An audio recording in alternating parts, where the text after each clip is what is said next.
চট্টগ্রামের পর মিরপুরের হোম অফ ক্রিকেট পরিদর্শন করেছে ক্রিকেট দক্ষিণ আফ্রিকার প্রতিনিধি দল, যাদের প্রতিবেদনের উপর নির্ভর করছে প্রোটিয়াদের বিপক্ষে টেস্ট সিরিজ আয়োজন। অক্টোবরে ঢাকায় আসার কথা দক্ষিণ আফ্রিকার।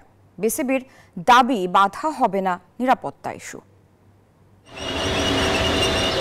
মিরপুরে ক্রিকেট দক্ষিণ আফ্রিকার প্রতিনিধি দল চট্টগ্রাম থেকে ঢাকায় পর্যবেক্ষণ করেছে মাঠ থেকে গ্যালারি, জিম, একাডেমি, বিসিবির সিসিটিভি রুম সহ বেশ কটি স্থান।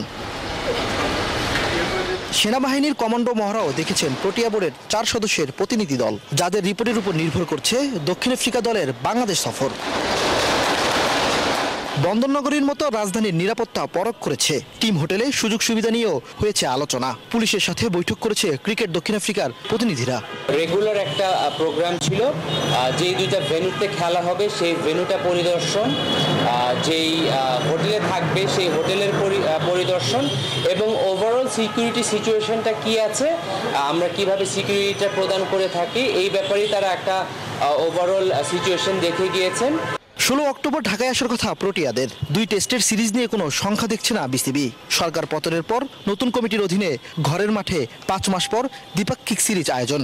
ক্রিকেট বোর্ড এবং বাংলাদেশ গভর্নমেন্ট এজেন্সির যে নিরাপত্তা ব্যবস্থা রয়েছে, এটা নিয়ে কারোরই কোনো সংশয় থাকা উচিত না, বা আমি মনে করি থাকবে না ইনশাআল্লাহ। হত্যা মামলার আসামি সাকিব আল হাসান, কিন্তু দোষী সাব্যস্ত না হওয়া পর্যন্ত খেলতে বাধা নেই। তাই হোম সিরিজেও সাকিবকে পেতে আশাবাদী বিসিবি। ইমরান হোসেন, নিউজ 24, ঢাকা।